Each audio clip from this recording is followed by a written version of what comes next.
ich wollte gar nicht hierher kommen. Weil Palliativ ist ein Wort, was einen erschreckt, meiner Meinung nach. Ich habe Angst gehabt. Ich habe mir gedacht, wenn ich jetzt in die Palliativstation reingehe, werde ich nicht mehr rauskommen. Erzählt Rosaria Vastelli. Die 33-Jährige ist auf der Palliativstation im Sarner Klinikum Offenbach. Vor 4 Jahren wurde bei ihr zum ersten Mal Brustkrebs diagnostiziert. Wir haben erstmal die Chemo gemacht. Da ist dieser Krebs kleiner geworden. Dann konnte ich operiert werden.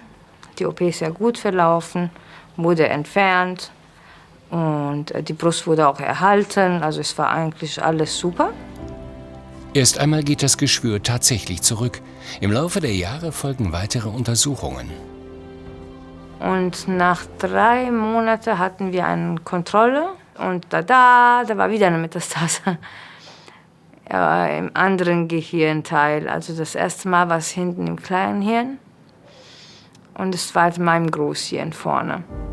Es kommt zu einer dramatischen Wendung. Der primäre Tumor in der Brust geht zwar zurück, aber im Gehirn und entlang der Hirnhäute kommt es zu einer unaufhaltsamen Metastasenbildung. Wir verschweigen unseren Patientinnen und Patienten nicht, wie es um sie steht, so Nadine Lösel, leitende Oberärztin auf der Palliativstation im Sarner Klinikum. Die meisten Menschen haben einfach eine begrenzte Kapazität von dem, was sie aushalten und ertragen können. Und da ist es schon oft passiert, dass wir Patienten aufnehmen und die eigentlich erst bei uns verstanden haben, wie begrenzt die Prognose tatsächlich ist. Und es war bei der Frau Vastelli am Anfang auch so. Sie hat bei Aufnahme, als ich sie gefragt habe, in welchen Dimensionen denken Sie, hat sie geantwortet, ich hoffe, dass ich noch 10 Jahre habe. Und da hat es jetzt schon eine Zeit im Aufenthalt gebraucht, um sie da an die tatsächliche Prognose überhaupt anzunähern. Die Prognose, Rosaria Vastelli bleiben nur noch Monate. Dennoch ist ihr Lebensmut nicht gesunken, zumal sie einen 5 Jahre alten Sohn hat. Fabio wird am Tag X zum getrennt lebenden Vater ziehen.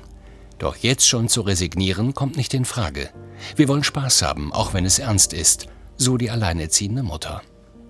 Ich finde es immer so lustig mit den Haaren. Ich habe ja keine Haare mehr auf dem Kopf, ich bin ja kahl. Und er findet es so lustig, weil er sagt, dass es wie ein Ball aussieht. Dann sagt er, Mama, du hast einen Ball auf dem Kopf. Ja, und dann lachen wir einfach darüber. Wir machen das so einfach so irgendwie positiv, ja. Und er fragt mich halt immer, wann die Haare wachsen, weil ich habe sehr viele Locken gehabt. Ich hatte so eine Lockenmähne, genau. Und dann fragt er mich immer, Mama, wann hast du deine Locken wieder, wann hast du deine Haare wieder? Und dann lachen wir einfach darüber. Also ich habe das jetzt so mit ihm gemacht. Ich finde, er ist noch sehr klein und möchte nicht das Wort Krebs sagen. Ich bin noch nicht bereit dazu, meinem Sohn solche Sachen zu sagen. Die Offenbacherin bleibt länger im Krankenhaus. Machen Sie kleine Dinge, die Sie noch nie gemacht haben, ermuntert sie eine Klinikmitarbeiterin. Malen zum Beispiel. Das ist etwas, das ist ein Satz, was ich sehr, sehr schön finde. Und dann habe ich das so gezeichnet in mehrere Sprachen. Es sieht zwar total hässlich aus, weil es mehrere Farben sind. Ich habe alles Mögliche da gemacht.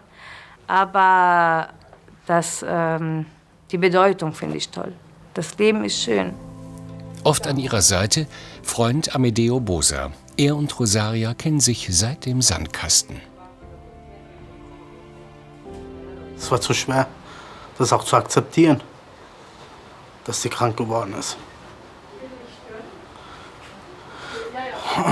Sehr schwierige Zeit ist es. Bevor der Tag X kommt, will die 33-Jährige ihrem Kind noch etwas ganz Persönliches mitgeben. Mit ihm schreiben, was ich denke und was ich ihm wünsche und einfach so meine Gedanken.